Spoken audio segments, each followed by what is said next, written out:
जसविंदर कौर जी। राधे राधे महाराज जी।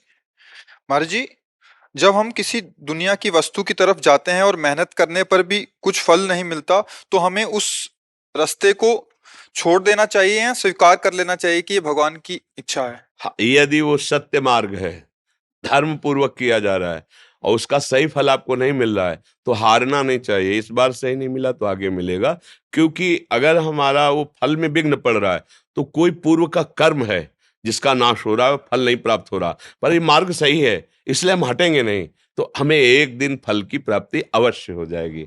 ये तो मतलब प्रमाणित बात है। विद्यारण्य नाम के बहुत बड़े महापुरुष हुए, सन्यासी हुए सन्यास मार्ग में। तो गरीब ब्राह्मण के घर जन्मे हुए थे।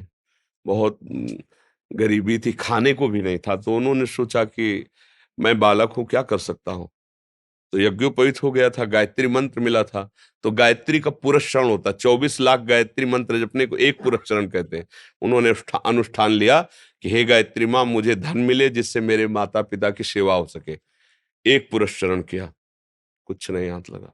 दूसरा पुरस्चरण, 23 पुरस्चरण किए, 23 पुरस्चरण, 24-24 लाख गायत्री मंत्र के। फिर माता पिता इतने पधार गए, बहुत लंबा समय व्यतीत हुआ और उन्होंने सन्यास ले लिया।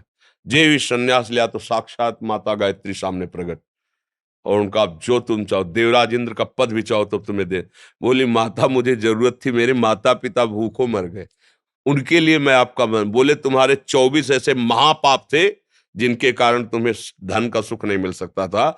अब तुमने 23 पुरस्चरण किए, वो खत्म हो गए, और सन्यास ले लिया, 24वां अपराध न। अब तुम जो चाहो। बोले अब हमें कुछ ले, अब तो सन्यासी हो चुके हैं, अब तो बस ऐसा आशीर्वाद दो कि जिस धर्म में है उसी में दृढ़ हो जाए। इससे पता चलता है कि तुम्हारे जो पूर्व के पाप हैं, जब तुम सुख साधन में लगते हो तो वो विघ्न पहुंचाते, तभी तो तुम्हें दुख पहुंचेगा, क्योंकि तुमने जो पाप कर्म किए उनको तुम्हें भोगना पड़ेगा।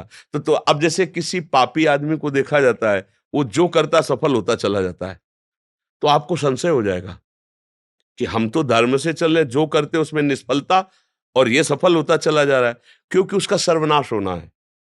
उसके थोड़े पुण्य हैं, उन पुण्यों के प्रताप से सफल हो रहा है और खूब पाप कर रहा है। तो पीछे का पाप और अभी का पाप जब जुड़ेगा, ये पुण्य खत्म हो जाएंगे, मिटिया मेट हो जाएगा। जिसे नहीं कहते मिट्टी में मिल गया, परिवार का परिवार सब, राज वैभव सुख मित्र सब मिट्टी में मिल जाएगा, धूर धूसरित हो जाएगा। और धर्म से चल रहा है, भले 2-4 सब्जी नहीं है, एक दाल रोटी या एक नमक रोटी खाता है, लेकिन परिवार स्वस्थ, और धीरे धीरे धीरे वो दीपक की तरह प्रकाशित होगा, हाइलोजन की तरह जल करके फ्यूज नहीं हो जाएगा। इसलिए धर्म से चलोगे तो हम मानते हैं कि आपका पूर्व कर्म आपके सुख में बाधा पहुंचाएगा, लेकिन वो नष्ट हो जाएगा कर्म, और जहां वो कर्म नष्ट हुआ बाधा वाला, तो आपको सुख प्राप्त होना शुरू। इसलिए धैर्य पूर्वक चला जाता है।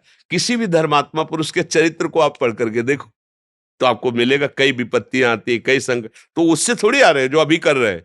ये पुरानी फसल है। अभी जो गेहूं बो रहे हैं तो अभी खा लोगे क्या? वो तो 5-6 महीना लगेंगे फसल परिपक्व होने। तो अभी हम भजन कर रहे हैं और अभी हमें कष्ट मिल रहा है, ये हमारी पुरानी फसल है, हमारा स्टॉक है, वो चल रहा है। अब हम लोग समझते नहीं ना, तो लगता है जब से माला शुरू किया, जब से आरती शुरू की, तभी से सारी विपत्ति टूट पड़ी। ऐसा नहीं है। उसका समय निश्चित है, तुम्हारा कर्म निश्चित है। अगर भजन ना भी करते तो भी वो आके तुम्हें दंड देता। भजन कर रहे हो, जल्दी जल्दी निपट जाएगा, आगे सुख ही सुख है।